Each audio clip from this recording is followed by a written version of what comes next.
Middle east के बारे में समझा दिया था। आवाज़ सब सही जा रही है ना?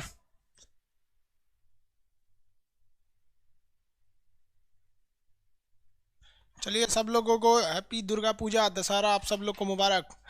अच्छे से अच्छे मनाइए दशहरा, अपने अंदर के बुराइयों को मारिए, क्योंकि अब सब ये कलयुग है। कलयुग में हर आदमी राक्षस का रूप ले लिया है, कहीं ना कहीं तांडव करते रहता है। तो अपने अंदर की बुराई को मारिए। अब हम ही लोग क्या बन चुके हैं? बुराई बन चुके हैं। आते हम लोग स्टार्ट करते हैं क्लास। देखिए, आपको मिडिल ईस्ट के बारे में बताए थे। मिडिल ईस्ट में कितने कंट्री थे? आंसर देंगे लोग फटाफट। मिडिल ईस्ट में टोटल कंट्री कितने थे? मिडिल ईस्ट में टोटल कंट्री, मिडिल ईस्ट में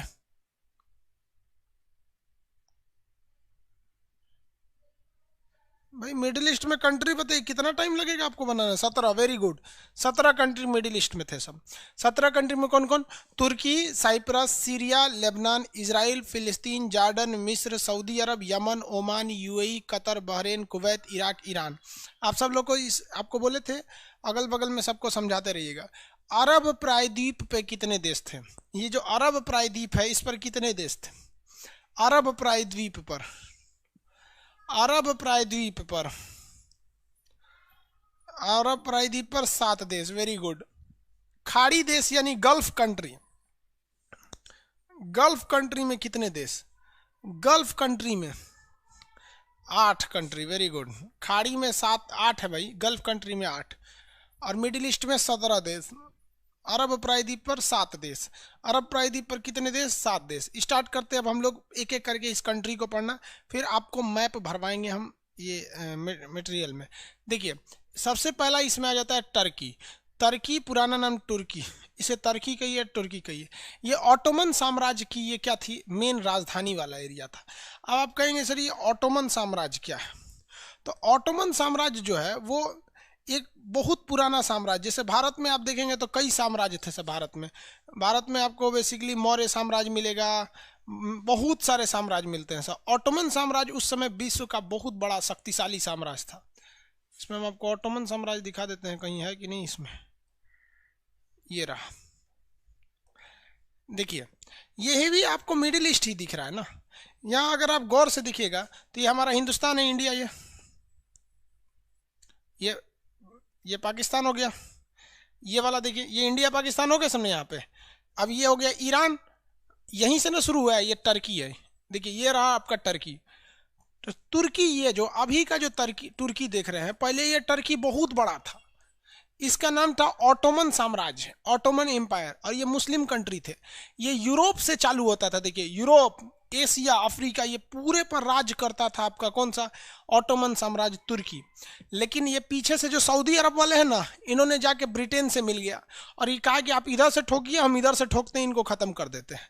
तो ऑटोमन साम्राज्य के विनाश में ब्रिटेन ने बहुत बड़ी भूमिका निभाई सऊदी अरब से मिलकर।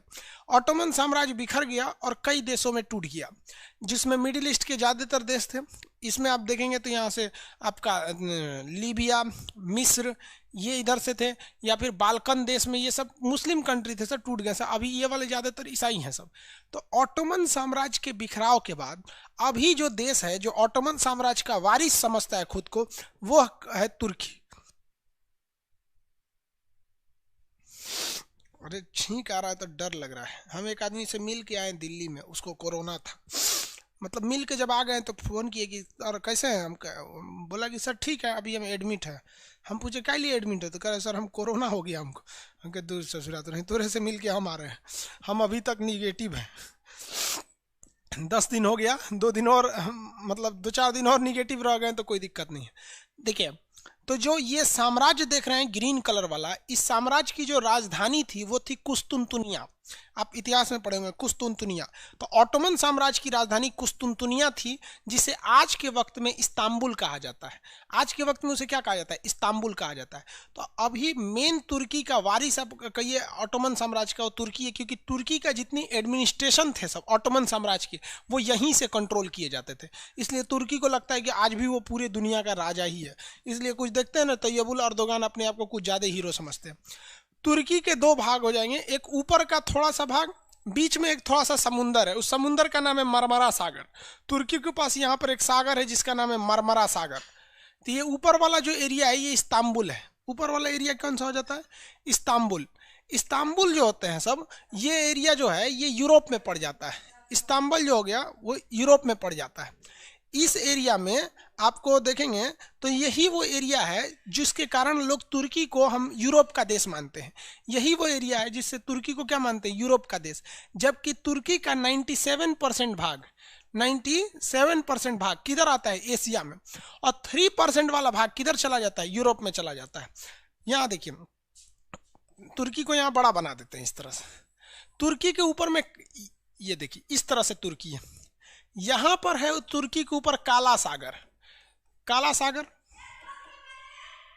और ये वाला जो सागर है इसका नाम है मरमरा सागर, मरमरा सागर, मरमरा सागर, काला सागर और मरमरा सागर। तुर्की का जो ऊपर वाला भाग है वो यूरोप में पड़ जाता है, याद रखते चलिएगा, यहां से क्वेश्चन पूछता है बहुत ज्यादा। तुर्की का ऊपर वाला भाग यूरोप में जो पड़ता है इसको हम लोग कहते हैं थरेस। क्या कहेंगे, थरेस। और इस थरेस की जो राजधानी है वो है इस्तांबुल। इस्तांबुल, इस्तांबुल का पुराना नाम क्या था, कुस्तुनतुनिया। ये कहाँ पड़ जाता है, यूरोप में। तो कहेगा कि यूरोपीय तुर्की की राजधानी क्या है, इस्तांबुल है। ये कितने परसेंट भाग पर है, 3% भाग पर। बाकी का जो ये वाला भाग है ये 97% भाग है। इसे हम लोग कहते हैं अंतोलिया, अंतोलिया, अंतोलिया कहते हैं। इसे को हम लोग एशिया माइनर कहा जाता है, एशिया माइनर कहते हैं, छोटा एशिया, एशिया माइनर के नाम से जाना जाता है। तो तुर्की का ये वाला भाग हो गया अंतोलिया वाला भाग। अब बताइए मेन तुर्की तो अंतोलिया वाला भाग है, और इस ये जो पड़ जाता है वो एशिया में पड़ जाता है, और इसकी जो राजधानी है वो है अंकारा, अंकारा। इसकी राजधानी क्या है, अंकारा। तो ओवरऑल अगर आप तुर्की को देखेंगे तो तुर्की 2 हिस्सा में, ऊपर का जो 3% भाग है उसे क्या कहते हैं, थरेस। ऊपर का भाग जो हो गया वो हो गया थरेस, क्या कहेंगे उसे, थरेस। थरेस की राजधानी इस्तांबुल, थरेस की राजधानी इस्तांबुल। इसका मतलब यूरोपीय भाग को थरेस कहते हैं, यूरोपीय तुर्की की राजधानी इस्तांबुल है जिसका पुराना नाम कुस्तुनतुनिया था। और ये जो मेन तुर्की है 97% भाग है, इसे कहते हैं अंतोलिया। क्वेश्चन पूछा था अंतोलिया का प्लेट्यू कहाँ है, अंतोलिया का पठार कहाँ है, तो बताइए ना, तुर्की में होगा अंतोलिया का पठार, अंतोलिया का पठार तुर्की में। इसे क्या कहा जाता है, एशिया माइनर कहते हैं। ये इसकी राजधानी अंकारा है, इसकी राजधानी अंकारा है। अभी यहाँ पे देख रहे हैं ना ये तुर्की, यही अंकारा वाला एरिया है। यहाँ पर ये सागर का नाम क्या है, काला सागर, और इधर वाले का नाम है मरमरा सागर। तुर्की के ऊपर काला सागर और मरमरा सागर हो जाएंगे। यहाँ देखेंगे ये हो गया आपका काला सागर और ये है मरमरा सागर। इन दोनों सागर को जो जोड़ने वाला समुद्र का पतला रास्ता है, समुद्र के पतले रास्ते को जल संधि यानी स्ट्रेट कहते हैं, और चौड़े रास्ते को चैनल कहते हैं। हिंदी इंग्लिश दोनों में चैनल होता है। तो इस काला सागर और मरमरा सागर को जोड़ने वाले चैनल का नाम है वास्पोरस, वास्पोरस, वास्पोरस जल संधि या वास्पोरस स्ट्रेट। तो वास्पोरस जल संधि काला सागर और छोटा सा मरमरा सागर को जोड़ देती है। ये आगे आप देखेंगे, आपके पास एटलस है तो उसी में देखिए, नहीं तो आगे जब चैप्टर आएगा ये जल संधि का तो उसमें अलग से पढ़ाएंगे ही। तो तुर्की के ऊपर कौन सा सागर है भाई,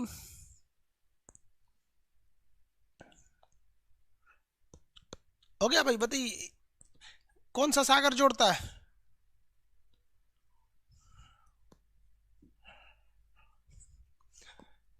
भाई बताइए फटाफट। काला सागर मरमरा सागर को कौन जोड़ता है, काला सागर मरमरा सागर को कौन जोड़ता है, काला सागर और मरमरा सागर को वास्पोरस जल संधि, वास्पोरस जल संधि पूछा हुआ क्वेश्चन है, वास्पोरस जल संधि। बताइए ये साम्राज्य कौन सा है, ऑटोमन साम्राज्य। ऑटोमन साम्राज्य का अकेला वारिस अब कौन बचा हुआ है, तुर्की बचा हुआ है। अब इतने छोटा में हो गया है ऑटोमन साम्राज्य। एशियाई तुर्की की राजधानी अंकारा, यूरोपीय तुर्की की राजधानी इस्तांबुल। इस्तांबुल का पुराना नाम कुस्तुनतुनिया। तुर्की में ईसाई भी हैं, मुस्लिम भी हैं, ईसाई और मुस्लिम दोनों हैं। यहाँ पर इस्तांबुल का एक मस्जिद है जिसका नाम आप बहुत सुने होंगे, हाया सोफिया, जिस पर एक यूट्यूब पर वीडियो भी बनाए हुए हैं, पूरा डिटेल्स है, उसको देखना हो तो देख लीजिएगा, हाया सोफिया। तो ये हाया सोफिया जो था ना, पहले क्या था, हाया सोफिया पहले एक चर्च था। ईसाई थे, पहले चर्च था, तो चर्च था। बाद में जब यहाँ मुसलमानों का कब्जा हुआ तो यहाँ के जो सुल्तान थे उन्होंने ईसाइयों को पैसे दिए और उस चर्च को खरीद लिया, चर्च को खरीद लिया, तो वो हो गया मस्जिद। पहले था चर्च, खरीदने के बाद उसे क्या बना दिया गया, मस्जिद। बाद में द्वितीय विश्व युद्ध जब हुआ तो द्वितीय विश्व युद्ध में कहा गया कि देखो भैया ये मंदिर, मस्जिद, मंदिर, ईसाई गिरजाघर, ये सब के चक्कर में बहुत बवाल होता है, एक काम करो इसे म्यूजियम बना देते हैं, तो उसे म्यूजियम बना दिया गया। लेकिन अभी तैयबुल अर्दोगान आए हैं तो उसको वापस से क्या बना दिए हैं, मस्जिद बना दिए हैं। तो ये तुर्की हो गया। टर्की के पास संबंध, मतलब उसके पास हथियार वगैरह अच्छे हैं, मुस्लिम कंट्री में वो सबसे शक्तिशाली है। पाकिस्तान थोड़ा शक्तिशाली है क्योंकि उसके पास परमाणु बम है। अगर परमाणु बम हटा देंगे इस पाकिस्तान का तो सबसे शक्तिशाली मुस्लिम कंट्री में टर्की ही होगा। तैयबुल अर्दोगान यहाँ के क्या है, प्रधानमंत्री, कुछ ज्यादा ही छटक रहे हैं आजकल। तो ये टर्की समझ में आ गया। टर्की का एशिया से ज़्यादा संबंध यूरोप के लोगों से है, उसका कल्चर भी यूरोप से मिलते जुलते हैं, वहाँ की भाषा भी ज़्यादा टर्किश भाषा भी बोली जाती है। टर्क जो थे सब वहाँ पर। अब देखेंगे भारत में भी तो तुर्कों ने आक्रमण किया था, तुर्क शासकों ने भारत में आक्रमण किया था तुर्क सभ्यता के। अब आप कहेंगे कि तुर्की से आके यहाँ भारत पे आक्रमण कर दिया, नहीं भैया, उस समय ये तो पूरा ये एरिया टर्की का था यहाँ से, और यहाँ से आक्रमण करते थे सब ये एरिया में टर्क सब आके, तुर्क शासक जो थे सब। तुर्क में भी ये अफगानिस्तान वगैरह भी उस समय टर्क के अंडर में आता था, टर्की वगैरह के, इसलिए यहाँ के शासक जो गजनवी गौरी थे उन्हें भी तुर्क शासक कहा जाता है। समझ आ गया कि नहीं आ गया, किसी कोई दिक्कत? आगे बढ़ जाए, चलिए देखते हैं अब आगे। तुर्की के नीचे है साइप्रस। साइप्रस की राजधानी निकोसिया। साइप्रस की राजधानी निकोसिया। साइप्रस जो है ना यूरोपीय यूनियन का एक देश है। साइप्रस यूरोपीय यूनियन का एक सदस्य देश है साइप्रस। ये यूरोपीय यूनियन क्या है, तो यूरोप के देशों का एक संगठन है यूरोपीय यूनियन। तो ये साइप्रस है, ये इसने यूरोप के लोगों से बहुत सारे कर्जे ले रखे थे, इतना ना कर्जा ले लिया था कि इसे दिवालिया घोषित कर दिया गया। तो साइप्रस एकदम कर्ज की जाल में फंस गया। यूरोप का वह देश जो पूरी तरह से कर्ज के जाल में फंसा, साइप्रस। लेकिन भूगोल के हिसाब से ये एशिया में आता है, लेकिन एशिया के देशों से इसका राजनीतिक रूप से ज़्यादा संबंध नहीं है, इसलिए इसे राजनीतिक रूप से किसका देश मानते हैं हम लोग, यूरोप का कंट्री मानते हैं। तो ये दो देशों के वाले कंप्लीट हो गए सब। तुर्की, अंतोलिया किसे कहते हैं, ये वाले एरिया का, अंतोलिया का पठार कहाँ है, तुर्की में। कितने लोग बता सकते हैं तुर्की का एक बहुत फेमस झील है, उस झील का नाम क्या है? तुर्की का सबसे फेमस झील है, दुनिया में बहुत फेमस झील है, वो सबसे फेमस झील वही है। तुर्की के झील का नाम बता दीजिए। गुआम कहाँ आता है भाई? गुआम उधर आता है, एशिया पैसिफिक में आता है, पोलिनेशिया में आता है, एशिया में नहीं आता। ऑस्ट्रेलिया जब पढ़िएगा तो वहाँ बताएंगे। गुआम, किरिबाटी, वानुआटू, फिजी, कैलिडोनिया, ये सब वहाँ पे, टोंगा, टुवालू, ये सब वहीं आते हैं सब। कौन झील है भाई? उर्मिल झील। अब भाई उर्मिल झील छोटा सा है वहाँ पर। वान झील, कौन सा झील? वान झील। वहाँ का सबसे फेमस झील है वान झील। इतना खारा है कि उससे ज़्यादा नमकीन पानी दुनिया में कोई नहीं, समुंदर से ज़्यादा खारा पानी उस झील का है, वान झील का। कौन सा झील? वान झील। तो तुर्की और साइप्रस समझ में आ गया, इसमें तो किसी को दिक्कत नहीं है। साइप्रस कर्ज के जाल में था, निकोसिया इसकी राजधानी थी, साइप्रस। इसके बाद ये वाला कंट्री देखिए, सीरिया। ये वाला देश कौन सा है? सीरिया। ये देश कौन सा है? सीरिया। सीरिया का भारत से बहुत ही पुराना संबंध है। ईसा मसीह का जन्म आज से 2020 साल पहले हुआ था। जब ईसा मसीह का जन्म हुआ तो उसी समय से ग्रेगोरियन कैलेंडर चलने लगा, जिसके महीने होते हैं जनवरी, फरवरी, मार्च, अप्रैल। लेकिन हम लोग जो फॉलो करते हैं वो तो मतलब मुसलमान फॉलो करते हैं हिजरी संवत, हिंदू फॉलो करते हैं शक संवत, और क्रिश्चियन फॉलो करते हैं ये आपका ग्रेगोरियन कैलेंडर। ठीक है। मुस्लिम लोग चाहते हैं कि सारे लोग मुसलमान फैल जाए, और हिंदू चाहते हैं कि भाई हिंदू लोग ज़्यादा हो जाए। क्रिश्चियन क्या करते हैं सब? क्रिश्चियन कहते हैं कि हम इतना ना टेक्नोलॉजी बना देंगे कि मजबूरी में आपको क्रिश्चियन पे आना पड़ेगा। अब देखिए, कोई मुस्लिम चाह के भी आज किसी से कह दीजिए ना कि अपना जन्म तिथि बनाओ, मुस्लिम से पूछिए कि उर्दू के महीना से बताओ, रजब में हुए थे कि तरतेजी में हुए थे कि किस में हुए थे, उसको नहीं पता है। वैसे ही अगर आप किसी हिंदू जन से कहिएगा कि आप बताओ किस में था, तो वो भी बहुत मुश्किल से बता पाएगा। लेकिन क्रिश्चियन सब इतना डेवलप हुए सब कि उन्होंने अपना कैलेंडर तक थोक दिया, मतलब हमारे ऊपर पूरे उनका ही कैलेंडर थोपा हुआ है। तो ये सीरिया जो है, सीरिया से 2500 साल पहले भारत में जो राजा थे बिंदुसार, उनके पास इसने अपना एक दूत भेजा था, सीरिया का नरेश, और कहा था कि हमको मदिरा चाहिए। तो यहाँ से शराब भेजा गया था बिहार से, आज बिहार में शराब बंद है यहाँ पर। और कहा था अंजीर चाहिए, अंजीर एक गोल फल होता है, वो ताकत का काम आता है। अंजीर मांगा था तो अंजीर दिया गया। और कहा था कि हमको एक टीचर चाहिए यानी दार्शनिक, तो बिहार से इसको टीचर नहीं दिया गया। कहा गया कि टीचर हमारे देश का धरोहर होता है, हम आपको नहीं दे सकते हैं। तो सीरिया उस समय इतना डेवलप था, सीरिया के राजा में। बाद में धीरे धीरे यहाँ सीरिया में आपका मुस्लिम धर्म की अधिकता, मिडिल ईस्ट में हर जगह मुस्लिमें मिलेंगे आपको। सीरिया में धीरे धीरे, सीरिया की राजधानी दमिश्कस है। सीरिया पर धीरे धीरे वहाँ के एक सेना का प्रमुख था, सेना अध्यक्ष, जिसका नाम था बशर अल असद। बशर अल असद जो था वो सीरिया पर तानाशाह हो गया। तानाशाह उसे बोलते हैं जब सेना वाला अपना शासन करने लगे। जैसे हमारे सेना प्रमुख जो है आपका नरवणे साहब अगर कह दे कि हम प्रधानमंत्री को टपका दे, मोदी जी को, और राष्ट्रपति को टपका दे, तो उनके लिए क्या मुश्किल है, एगो तोप मारेगा, बैठे बैठे उड़िया जाएंगे लोग, पूरा संसद उड़ा देगा वो। तो इसलिए वहाँ ऐसे शासन को हम लोग क्या कहते हैं, डिक्टेटरशिप के नाम से जाना जाता है। तो सीरिया में तानाशाही था, सीरिया में तानाशाही। और सीरिया रूस के फेवर में था। सीरिया किसके फेवर में रहता है, रूस के फेवर में। लेकिन सीरिया का पड़ोसी कौन सा है, टर्की। सीरिया का पड़ोसी टर्की है। अब सीरिया जो था वो रूस के फेवर में था, इसलिए अमेरिका चाहता था सीरिया को बर्बाद कर दे, क्योंकि शीत युद्ध में यही हुआ ही, जो रूस के फेवर में गया अमेरिका सोचा उसको तबाह कर दे, और जो अमेरिका के फेवर में गया रूस सोचा उसको तबाह कर दे। इसलिए अमेरिका की नज़र किस पे पड़ गई, सीरिया पे पड़ गई थी। अब उसने क्या किया, सीरिया में तांडव मचाना चालू किया। सीरिया में सरकार किसकी थी, असद, बशर अल असद, असद की सरकार थी। असद किसके फेवर में थे, रसिया के फेवर में थे। लेकिन ये तानाशाही थे, इसलिए अमेरिका यहाँ के लोगों को पैसा दे दिया, हथियार दे दिया, और यहाँ पर विद्रोह करा दिया और कहा कि मारो असद की सेना को। सोचिए, ये आतंकवादी नहीं है इतना पैसा देने के बावजूद। और अमेरिका ने यहाँ पर विद्रोह करा दिया, भयानक विद्रोह हुआ, यहाँ पर लाखों लोग मारे गए। अब इसमें तांडव देखिए क्या होगा। अमेरिका मार रहा है किसको, असद को। अमेरिका किसको मार रहा है, असद को। विद्रोही भी किसको मार रहे हैं, असद को। बदले में असद की सेना विद्रोही को मार रही है और अमेरिका को मार रही है। रूस किसको मार रहा है, विद्रोहियों को मार रहा है। लेकिन रूस डायरेक्ट हमला यूएसए पे नहीं कर रहा है। और अमेरिका किसको मार रहा है, असद की सेना को, रूस की सेना को नहीं मार रहा है, क्योंकि सीरिया में रूस की भी सेना घुस चुकी है, अमेरिका की भी घुस चुकी। इतना तांडव हो गया। अब क्या हो गया, इस सीरिया में सीरिया के लोग कह रहे हैं कि भैया ये यहाँ से असद को हटाओ। जब तक इसी में एक दूसरे यहाँ पे पिछला हिस्सा, इसका नाम है कुर्दिस्तान, इसको क्या कहते हैं, कुर्दिस्तान। अब क्या हो गया, यहाँ पे कुर्द एक जनजाति है, कुर्द। अब वो कह गई, कुर्द कह रहा है कि सीरिया न असद का है, न रूस का है, न विद्रोही का है, न अमेरिका का, ये किसकी से है, कुर्द का। किसका है, कुर्द का। अब कुर्द इन चारों को मार रहा है, बदले में ये चारों इन कुर्द को मार रहे हैं, खूब लाश गिर रही है। इसी में घुस गए सब ISIS आतंकवादी वाले, वो कहते हैं कि सीरिया मेरा है। तो ये मिलके इन पांचों को मार रहा है, तो ये पांचों मिलके उसको मार रहे हैं। सोच रहा कौन किसको मार रहा है, समझे में नहीं आ रहा है। ISIS विद्रोही को भी मार रहा है, अमेरिका को भी मार रहा है, असद को भी मार रहा है, रूस को भी मार रहा है, कुर्द को भी मार रहा है।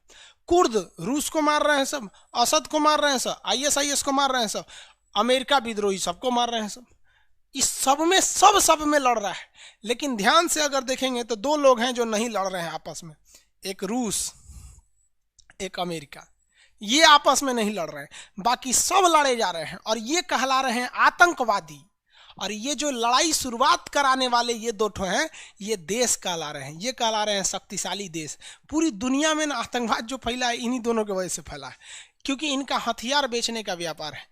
इनको हथियार रूस बेच रहा है और अमेरिका बेच रहा है, खुद हथियार भी बेच रहे हैं सर, और लड़ाई को लंबा खींच के रखे हैं सर, ज़्यादा तुरंत खत्म नहीं करेगा सर यहाँ से। ISIS बताइए, ये तांडव चल रहा है सीरिया में, बर्बाद हो गया सीरिया। दुनिया की सबसे खतरनाक शहर हो गया सीरिया की राजधानी दमिश्क, सबसे खतरनाक और सबसे सस्ता शहर। वहाँ के होटल एकदम सस्ते हैं, कौन जाएगा मरने के लिए वहाँ पर। सीरिया की राजधानी क्या है, दमिश्कस। सीरिया की राजधानी दमिश्कस, समझे क्या।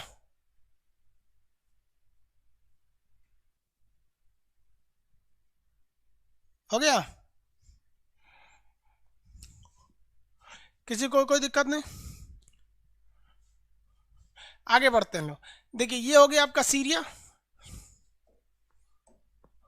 ये है सीरिया। सीरिया के बाद कौन सा देश है, लेबनान। ये छोटा सा देश कौन है, लेबनान। लेबनान की राजधानी कितने लोग बता सकते हैं, बेरूत। लेबनान की राजधानी बेरूत। बेरूत में एक बहुत भयानक बम विस्फोट हुआ था जुलाई में। बम विस्फोट तो हुआ नहीं थे, उसके जो बंदरगाह था बेरूत बंदरगाह, बेरूत बंदरगाह में पोटेशियम नाइट्रेट रखा हुआ था। पोटेशियम नाइट्रेट में भयानक विस्फोट हो गया। जिस अमोनियम नाइट्रेट था वो बहुत भयानक विस्फोट हो गया, जिस वजह से वहाँ बहुत सारे लोग मारे गए, जन धन की हानि हुई। उस पर एक वीडियो भी बनाए थे, उस टाइम का था जब वो हुआ था। तो बेरूत इसका बंदरगाह है। ये छोटा सा देश है जिसका नाम क्या है, लेबनान। लेबनान की राजधानी क्या है, बेरूत। लेबनान एक ऐसा देश है जहाँ ईसाई लोग मतलब अच्छे खासे संख्या में। हालांकि पूरे मिडिल ईस्ट में अगर आप देखेंगे तो किसकी अधिकता है, मुसलमानों की अधिकता है। लेकिन आपको यहाँ पर बेरूत में किसकी अधिकता मिल जाएगी, ईसाइयों की। लेकिन ऐसा नहीं है कि ईसाई ज़्यादा हैं, मतलब अन्य देशों की तुलना में यहाँ ईसाई ज़्यादा है। लगभग 35% यहाँ पर ईसाई हैं, सब बाकी सब मुस्लिम है। बेरूत ये हो गया आपका लेबनान। लेबनान एक देश है जो लेबनान, इसको क्या हो गया भाई, लेबनान की राजधानी क्या हो जाएगी, बेरूत। लेबनान का सबसे प्रमुख बंदरगाह कौन हो जाएगा, बेरूत बंदरगाह। उसके नीचे कौन देश है, इजराइल। इजराइल भाई साहब, इजराइल तो कोई देश ही नहीं था। इजराइल को तो कब्जा करके बनाया। वहां कौन देश था, फिलिस्तीन। कौन सा देश था, फिलिस्तीन। फिलिस्तीन पर कब्जा करके क्या बना लिया गया, इजराइल। सर एटलस नहीं मिल रहा है, तो एटलस लेंगे तब तो मिलेगा यार। एटलस हम आपको आजे से चिल्ला रहे हैं एटलस लेने के लिए। हाँ 20 दिन से कह रहे हैं एटलस ले लीजिए, एटलस ले लीजिए। अब हम क्या कहेंगे, आप नहीं लेंगे तो हम रुकेंगे आपके लिए क्लास छोड़ के। ये मेरा काम थोड़ी है एटलस लेना है, जब आपको पता है कि एटलस का बैच स्टार्ट हो रहा है। तो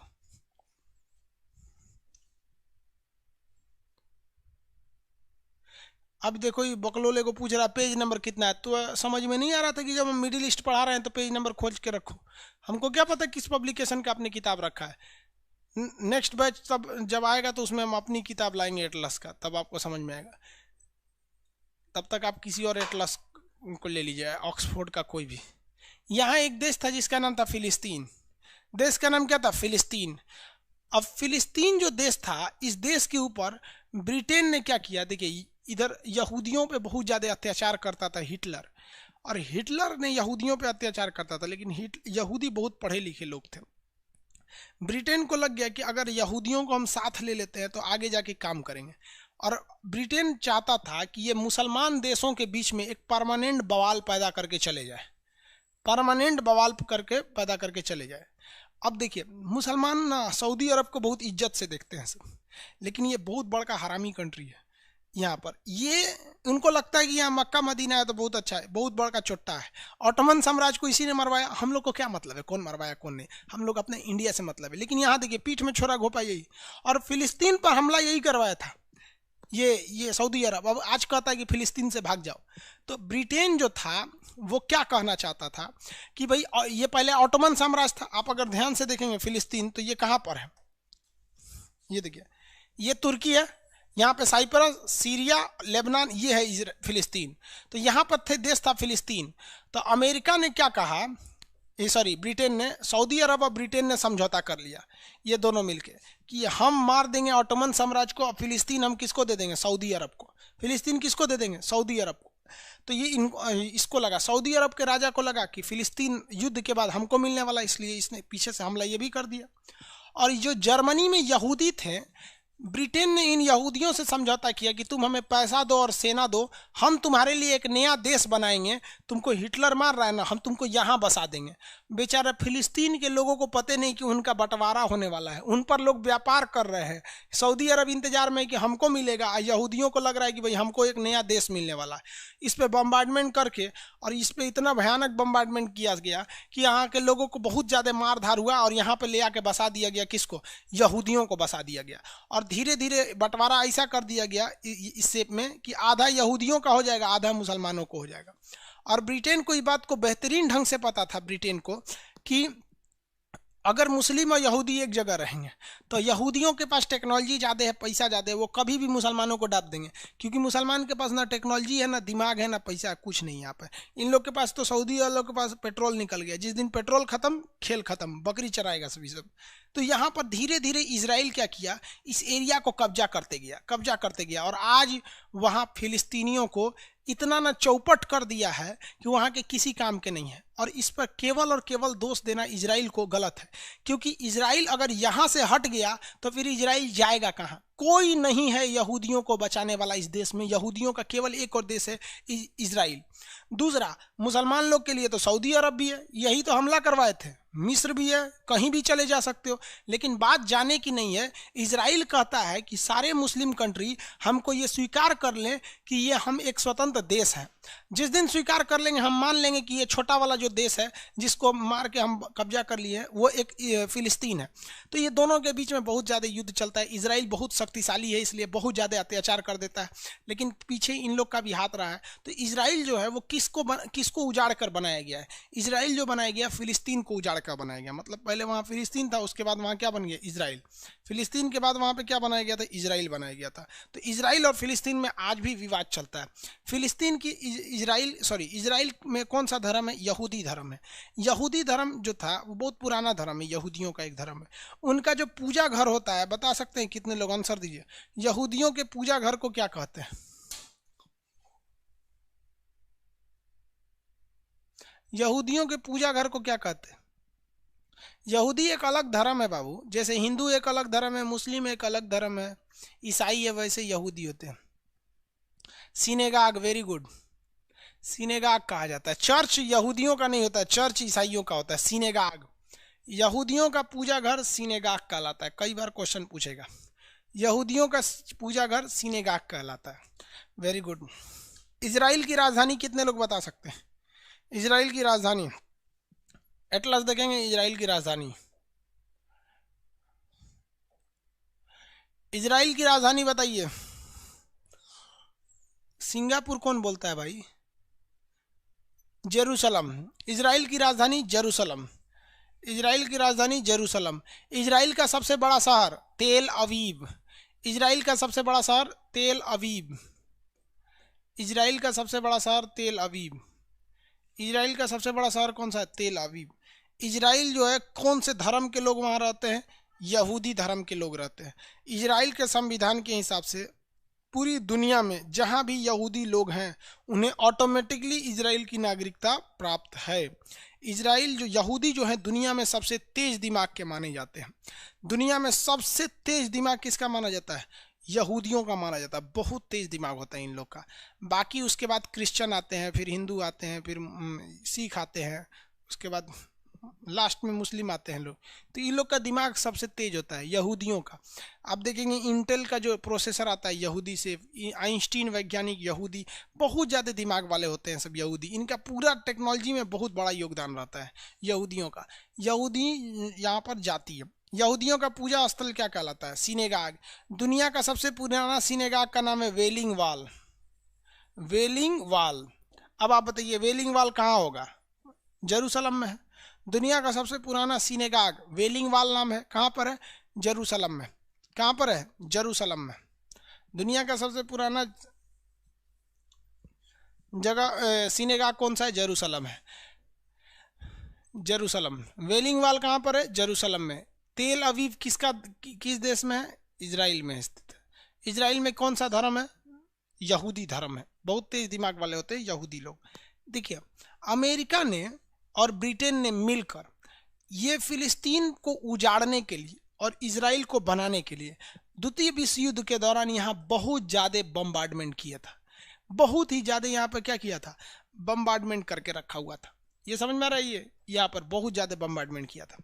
तो ये फिलिस्तीन, कुछ अरब वाले देश वाले क्या कहते हैं कि हम मानते ही नहीं है कि यहाँ पे इजराइल कोई देश है।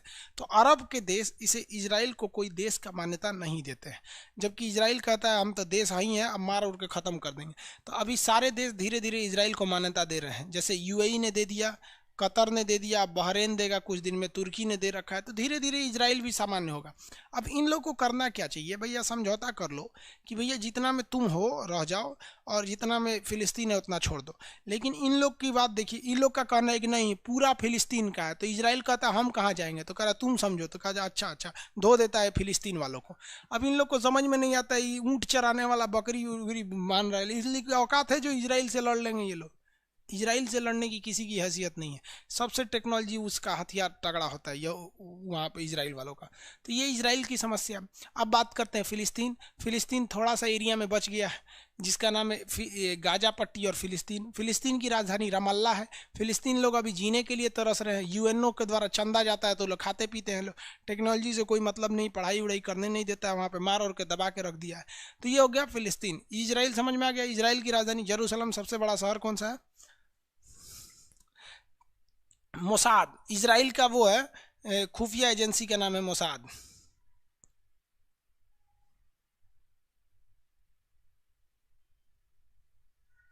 हिटलर यहूदियों को क्यों मारना चाहता था? देखिए, हिटलर जब प्रथम विश्व युद्ध, हिटलर एक ऐसा था, जर्मनी का सैनिक था।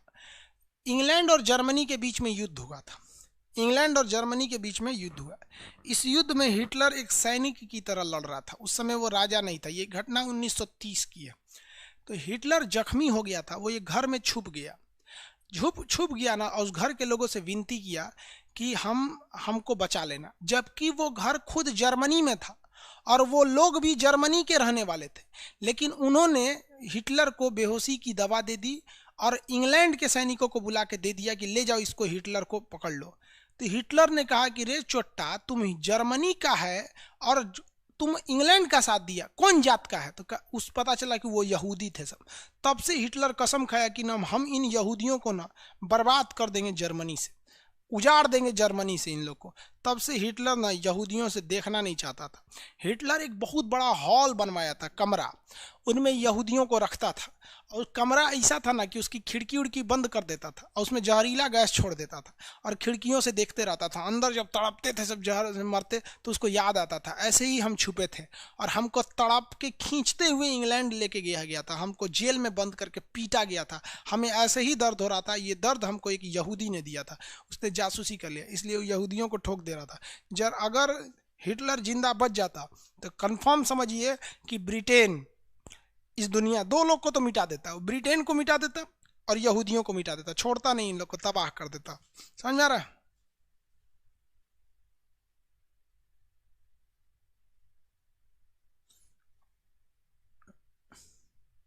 हिटलर मस्त आदमी था नहीं रे भाई साहब, बहुत ज्यादा जालिम था। हिटलर मस्त नहीं था। देखिए, कोई एक यहूदी खराब है तो इसका मतलब ये थोड़ी कि सारे यहूदी खराब है। उस तरह से देखेंगे तो विभीषण जो था लंका का, हिंदुस्तान में आपको हर जाति में ऐसे ऐसे लोग मिलेंगे जिन्होंने नाक कटवा दिया है। यहाँ पर नहीं है सब? आप बताइए ना, हर जगह मिलेंगे। 1857 की क्रांति हमारी असफल क्यों हुई थी? क्योंकि राजस्थान और ये ज्योतिरादित्य राय सिंधिया जो है ना, नेता जो है, इन लोगों ने अंग्रेजों का साथ दिया था। तो इसका मतलब क्या पूरे राजस्थान के लोगों से आप दुश्मनी करेंगे? ऐसा नहीं है ना। भाई कुछ लोग गलत हो जाते हैं तो ऐसा थोड़ी हो जाता है। आप अगर देखेंगे नाथूराम गोडसे महात्मा गांधी को मारा तो उस जाति के सारे लोगों को मार देंगे, ऐसा थोड़ी हो सकता है। कोई एक आदमी के अच्छा कहने से आप उस पूरी जाति को अच्छा नहीं कह सकते। एक जाति के गलत होने से पूरी जाति को आप गलत नहीं कह सकते। ऐसा नहीं करना चाहिए हिटलर को। तो ये इजराइल समझ में आ गया। इजराइल बहुत ही शक्तिशाली देश है। इसका कहना है कि दुश्मनों को इतना मार मारेंगे ना कि दुश्मन हमारी ओर देखने की हिम्मत नहीं करेगा। ये अरब वाले, सऊदी अरब वाले लुंगी में मुंह देगा सब, अगर एक बार खांस दिया था यहाँ पर, इतने खतरनाक है। और इनको पता है इजराइल को कि मुसलमान आपस में लड़ जाएंगे सर, सिया सुन्नी वहाबी पता नहीं क्या 25 को तो होता है, सभी सब अपने में लड़ के मर जाएगा सर। तो इजराइल कहता है ना, एक काम करो, पहले ईरान को टपका देते हैं। तो ये सब इजराइल का साथ दे देते हैं। सऊदी अरब वगैरह सब कहते मारो इसको। जिस दिन ईरान मरेगा ना, उस दिन ये सऊदी अरब को भी नहीं छोड़ेगा। तो अभी इजराइल एक बहुत शक्तिशाली देश है। भारत का इजराइल से बहुत अच्छा संबंध है। बेंजामिन नेतन्याहू यहाँ पे जो थे, इनका भारत से बहुत अच्छा संबंध है। अच्छा है भाई, हम लोग को अपने देश से मतलब है, बाकी मारो कटो लोग ससुरो, हमको क्या मतलब है। इजराइल समझ में आ गया। उसके नीचे है जॉर्डन। कितने लोग बता सकते हैं इजराइल और जॉर्डन के सीमा पर कौन सा झील है? आंसर देंगे। इजराइल और जॉर्डन के सीमा पर कौन सा झील है?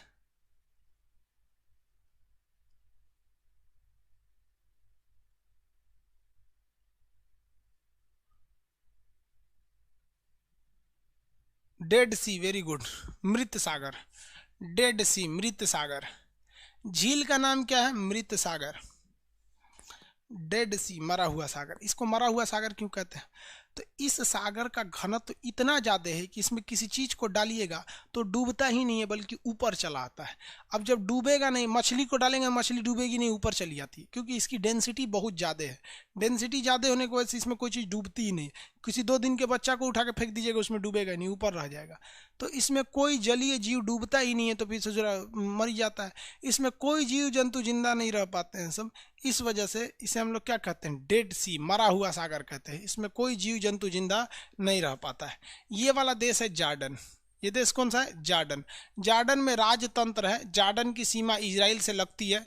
एक बार जॉर्डन इजराइल में हमला हुआ, इजराइल ने इतना मार मारा जॉर्डन को कि आज तक जॉर्डन इजराइल से झगड़े नहीं करता है। एक बार इजराइल का सीमा फिलिस्तीन इससे लगता है सीरिया से, तो जॉर्डन ने इतना, इजराइल ने इतना भयानक मारा सीरिया से कि सीरिया वालों ने पेंटे में हग मुद दिया था सब। उसके बाद ही कभी लड़ाई नहीं लड़ा सर। एक बार लेबनान वाला ने हमला कर दिया इजराइल पे। इजराइल वाला लेबनान से घुसा घुसा घर में घुस घुस मारा था। 2-2 हज़ार लोग को ये मार दिया, मोहल्ले मोहल्ला साफ कर दिया। तो लेबनान वाला भी नहीं लड़ता है सब। एक बार मिस्र वाला झगड़ा किया था, तो मिस्र वाला को इतना मार मारा कि मिस्र वाला भी भाग गया। डरे सऊदी अरब वाला पहन के लुंगी भाग गया, कहा हमसे नहीं लड़ेंगे हम यहाँ पे। भाई इनकी में किसी की औकात नहीं है कि ये इजराइल से लड़ सकते हैं, लेकिन इनके अंदर गुस्सा और बीख इतना भयानक है कि अगर आप इनके सामने या इंडिया में किसी के सामने जो मुस्लिम लोग हैं, अगर आपने इजराइल की तारीफ कर दिया, आपसे झगड़ा हो जाएगा। लेकिन इनकी हैसियत नहीं कि जाकर लड़ाई कर सके यहाँ पर, क्योंकि इजराइल बहुत पावरफुल है। इनके पास अपना एगो हेलीकॉप्टर नहीं बना पाता। अरे AK-47 नहीं बना पाते, इजराइल से कौन सी लड़ेंगे यहाँ पर। बेहतर यही है कि लड़ाई के चक्कर में मरा जाओगे, कुछ बचेगा नहीं तो देख लो, मारा भयानक। लेबनान मरिए गए, सीरिया चल गए, जॉर्डन चल गए, मिस्र चल गए, कोई फायदा नहीं है लड़ उड़ के। मान लो कि भैया 70% पे इजराइल है, मान्यता दे दो, 30% पे आप उस पर आ जाओ। नहीं, अगर नहीं मानना है तो देखो भाई, 50% पर पहले इजराइल था और 50% पर फिलिस्तीन था। तो इन लोगों को लगा कि हम इजराइल को भगा देंगे, उसे थोड़ा मार मार के आज का लिया 70% पर कब्जा कर लिया। 70% इजराइल हो गया, 30% फिलिस्तीन हो गया है। तो अब ये लोग कहते कि ना 50% सही है। तो इजराइल कहता है चोट्टा कहीं का, जब 50% था तो तुम हमको 0 पे लाना चाहता था। हम मार धार के कब्जा किए हैं 70%, अब कॉम्प्रोमाइज करना है तो कहो कि 70% पे इजराइल है और 30% पे फिलिस्तीन है। तो ये लोग कहते हैं कि ना इजराइल जो है वो 0% पे। अरे ससुरा तो नहीं, तोरा 0 के चक्कर में ना एक दिन फिलिस्तीन 0 हो जाएगा। यहाँ पर उन लोग को कुछ आता जाता है नहीं, फिलिस्तीन वालों को एक हो रॉकेट मारता है ऐसा हमास वाला। अरे भैया रॉकेट मारता है, दुनिया का सबसे खतरनाक मोसाद यहाँ की सीक्रेट एजेंसी है, ये सब बहुत खतरनाक होता है। जॉर्डन समझ में आ गया, सब पिटाया है सब इजराइल से।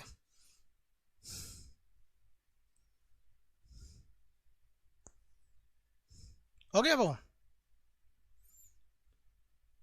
सर। यूएस इजराइल से लड़ सकता है क्या? अमेरिका आराम से लड़ सकता है। इजराइल के पास सबसे बड़ी खराबी क्या है कि उसका एरिया छोटा है। अगर बहुत शक्तिशाली देश आके इसे चारों ओर से घेर लेंगे तो मार देंगे सब। ये देखिए, अमेरिका, ब्रिटेन, फ्रांस, रूस, चाइना, यही सब इस पे भारी पड़ेंगे। नहीं तो ये तो किसी को नहीं छोड़ेगा, एकदम भयानक है, किसी को नहीं छोड़ेगा। अब सोचिए ना, भारत को हथियार की जरूरत तो पड़ती है तो यहाँ से खरीदता है, इतना टेक्नोलॉजी इसके पास है। इजराइल एक ऐसा देश है जिसके 90 लाख लोग रहते हैं और हर लोगों को अपना, जब वो इंटरमीडिएट की पढ़ाई 10+2 खत्म करते हैं, 10+2 की पढ़ाई खत्म करते हैं, तो उन्हें 2 साल के लिए सेना में ट्रेनिंग लेनी पड़ती है। सेना का हर एक हिस्सा को ट्रेनिंग लेना पड़ता है। हम लोग जब 10+2 पास किए थे, मतलब पढ़ते थे, तो हम लोग NCC किए, NCC। और NCC में आर्मी अटैचमेंट का काम, हर तरह का बंदूक चला लेते हैं। आप कहिएगा ग्रेनेड फेंकने के लिए, फेंक देगा आदमी। आप AK-47 दीजिए, हम चला देंगे। SLR दीजिए, चला देंगे। 303 दीजिए, चला देंगे। LMG दीजिए, MMG नहीं चला पाएगा, LMG चला देगा आदमी। समझ में आ गया? तो पुलिस वाला 303 तो कोनो काम का बंदूक नहीं है, और आराम से आदमी चला देगा।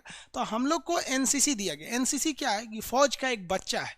जिस समय फौज में लड़ाई में सेना घट जाएगी तो हिंदुस्तान में जितने NCC लोग हैं, हम लोग NCC सर्टिफिकेट किए हैं अल्फा ग्रेड से, तो हमें सीधा बुला लिया जाएगा, आ जाइए खान सर, हम आप लोगों को लिख देंगे due to technical issue class 1 महीना तक नहीं होगा, हम चल जाएंगे बॉर्डर पर लड़ने गलवान घाटी में, समझ आ गया।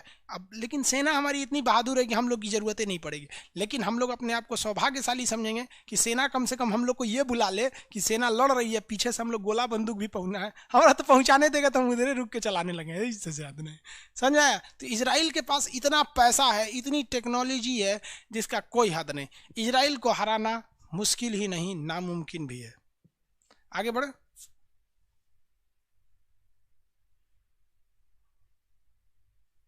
इंडिया से लड़ सकता है भाई, इंडिया का एरिया बड़ा है ना, इंडिया का एरिया बड़ा है, इसलिए एरिया से नहीं लड़ सकते। और इंडिया से लड़ेगा क्यों, अजीब हाल है। अब आप कहेंगे, अब हम आपसे कहेंगे कि आप में और आपके पिताजी में लड़ाई होगा तो कौन जीतेगा, अरे भाई लड़ेगा क्या लिए तुम। हम हिंदुस्तान वाले कभी भी किसी को अस्तित्व मिटाने के लिए नहीं सोचे, जबकि ये सऊदी अरब और यमन और ये सब को खाने, ये सब पेट्रोल नहीं रहेगा ना तो लुंगी पहन के सड़क पे बकरी चराएगा, इनकी कोई वजूद नहीं है। लेकिन ये इजराइल जैसे देश को वजूद मिटा देना चाहते हैं तो वो इनको मिटा देता है। क्या हम लोगों ने कभी कहा कि हम पाकिस्तान को मिटा देंगे?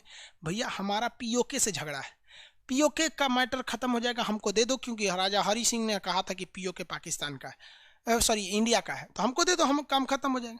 क्या हम लोगों ने कभी कहा कि तुमने तिब्बत को चाइना ने क्यों कब्जा किया? हमें अपने से मतलब है, इसलिए हमारा कभी भी इजराइल से झगड़ा हो ही नहीं सकता है। और इजराइल, एक बार ये सोच के देखिए, इजराइल कहाँ जाएगा? आप उसे मान्यता ही नहीं दे रहे, कहाँ जाएगा? यहूदियों के लिए तो दूसरा कोई देश नहीं है। अब इतिहास उठा के देखिएगा तो बवाल होबे करेगा। इजराइल तक समझ में आ गया? कोरोना हरा देगा इजराइल को? नहीं बाबू, इजराइल बहुत पावरफुल है। इजराइल इतना कैसे पावरफुल बन गया? पढ़ाई के दम पे। वहाँ पे पढ़ाई का लेवल बहुत ज़्यादा है, एडवांस पढ़ाई बहुत ज़्यादा है, और हम लोग के यहाँ पढ़ाई का लेवल बहुत ही कम है। शिक्षा इतना कम है हमारे यहाँ कि आप सोच नहीं सकते हैं।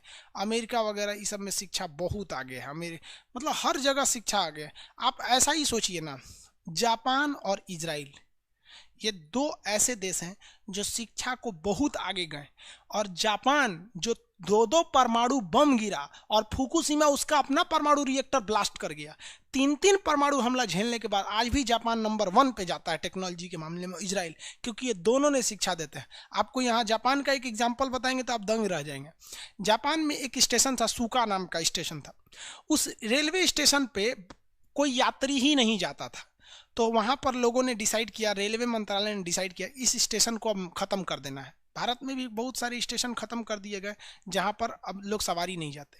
लेकिन एक लड़की थी जो 12th में पढ़ती थी, वो इकलौती लड़की उस स्टेशन से चढ़ती थी। तो सोचिए, दिन भर में केवल एक टिकट बिकता था जापान से, उस स्टेशन से। लेकिन उस स्टेशन पे 25-30 स्टाफ रहते थे, क्योंकि स्टेशन बनाएंगे तो 100-200 स्टाफ रहेगा, कोई सिग्नल का रहेगा, कोई किसी चीज़ का रहेगा, और स्टेशन नहीं रहेगा तो कोई स्टाफ नहीं रहेगा। एक लड़की जो थी 10+2 में पढ़ती थी, जो वहाँ से जाती थी एक टिकट से, जापान की सरकार ने केवल उस लड़की के वजह से उस स्टेशन को बनाए रखा, और हर साल उस स्टेशन को मेंटेन करने का खर्चा 60 करोड़ रुपए आता था। लेकिन उस लड़की के लिए उस ट्रेन चलती रही, और अगले 3 साल तक चलती रही, जब तक कि वो लड़की ग्रेजुएशन करके सेटल नहीं हो गई तब तक। जिस दिन वो ग्रेजुएशन कर ली, उससे पूछ लिया गया अब आपको इस ट्रेन की जरूरत तो नहीं है, फिर उस ट्रेन को बंद कर दिया गया। ये होता है शिक्षा। और हमारे देश में ऐसा शिक्षा है नहीं है। और हम सपने देखेंगे कि हम इजराइल बनेंगे, एक दिन जापान बनेंगे, अपनी का घंटा बनेंगे ससुरा। यहाँ पढ़ाई लिखाई का कोई मतलब नहीं है। जितना नेता मंत्री जिनको कानून बनाना है, उन ससुरों को तो पढ़ाई से मतलब ही नहीं है यार। तो क्या बताएंगे? सोचो पढ़ाई का लेवल क्या होता है। क्या आप कल्पना कर सकते हैं हिंदुस्तान में ऐसा हो सकता है? हो ही नहीं सकता ऐसा हिंदुस्तान में। तो इसलिए वो लोग आगे हैं। आगे बढ़े। जापान और जर्मनी दोनों टेक्नोलॉजी में आ गए भाई। दोनों के पास शिक्षा बहुत ज़्यादा है। आपके पास अगर शिक्षा नहीं रहेगा, आप कुछ नहीं कर सकते। सोचिए ना, इतना भयानक शिक्षा है हमारे यहाँ। ससुरा स्टूडेंट भी वैसे होते हैं। ये डेली टिकट खरीदती थी। हमारे यहाँ स्टूडेंट को लगता है कि ट्रेन उसके बाबूजी का है। रे चल, हमारा टीटी पूछता है तो स्टूडेंट है। रे ससुरा स्टूडेंट है, तो बाबूजी का ट्रेन है, स्टूडेंट है। यहाँ पे हद हो जाता है। कोई ट्रेन अगर वैकेंसी के बीच में बिहार से निकल गई तो भाई साहब स्लीपर को जनरल बना देगा। अब स्टूडेंट की भी प्रॉब्लम है, उसको जाने के लिए साधन नहीं है। आप स्टूडेंट को दोष देंगे कि गवर्नमेंट को दोष देंगे? किसको देंगे? यहाँ सब चौपटे मिलेगा सब आपको। इसलिए थोड़ा भारत की स्थिति गड़बड़ चलती है। एशिया में कुल कितने देश हैं? ताइवान हटा दीजिए, रूस हटा दीजिए, हांगकांग हटा दीजिए, बाकी सब दे, अब मिस्र को हटा दीजिएगा, पूरा गिन लीजिए अब। पॉपुलेशन तो हमारे यहाँ बहुत बड़ी समस्या है भाई। यहूदी इंडिया में रहते हैं, हाँ बाबू, बहुत कम रहते हैं। मुंबई वगैरह में यहूदी हैं, बहुत कम रहते हैं लोग, यहूदी लोग। समझ में आ गया? चलिए अब आज के लिए इतना ही रहने देते। कल के क्लास में हम आपको सऊदी अरब पढ़ाएंगे, यमन, मतलब कल के क्लास में ये वाला मिडिल ईस्ट खत्म कर देंगे। आज के लिए इतना ही। कल आप पेज नंबर खोज ओज के रखिएगा। कल आप थोड़ा सऊदी अरब के बारे में अपने से पढ़ लीजिएगा, यमन के बारे में, ओमान के बारे में, ये सब थोड़ा सा पढ़ लीजिएगा। समझ में आया? आज के लिए इतना ही। आप सभी लोग को दुर्गा पूजा की ढेर सारी शुभकामनाएं। ज्योग्राफी कल होगा भाई। फिलिस्तीन के बारे में एक अलग से यूट्यूब पे वीडियो बनाए हुए हैं, लिखिएगा फिलिस्तीन Israel conflict by Khan sir. अगर मेरा कोई वीडियो देखना है तो लास्ट में जरूर लिखिएगा बाई खान सर। समझा गया? आपको मिल जाएगा। उसमें छोटा सा छोटा, उसमें करंट इशू जो रहता है वो सबको भी जोड़ देता है आदमी। वो एग्जाम लायक तो रहते नहीं है। अब यूट्यूब पे आदमी हर चीज़ बताता है ना, जो एग्जाम लायक रहे ना रहे वो भी। अब यहाँ पे तो आपको एग्जाम से रिलेटेड बताएंगे तब ना, नहीं तो कहानी सुन के क्या करेंगे, रिजल्ट ही नहीं होगा। तो ठीक है, नेक्स्ट क्लास में मिलेंगे।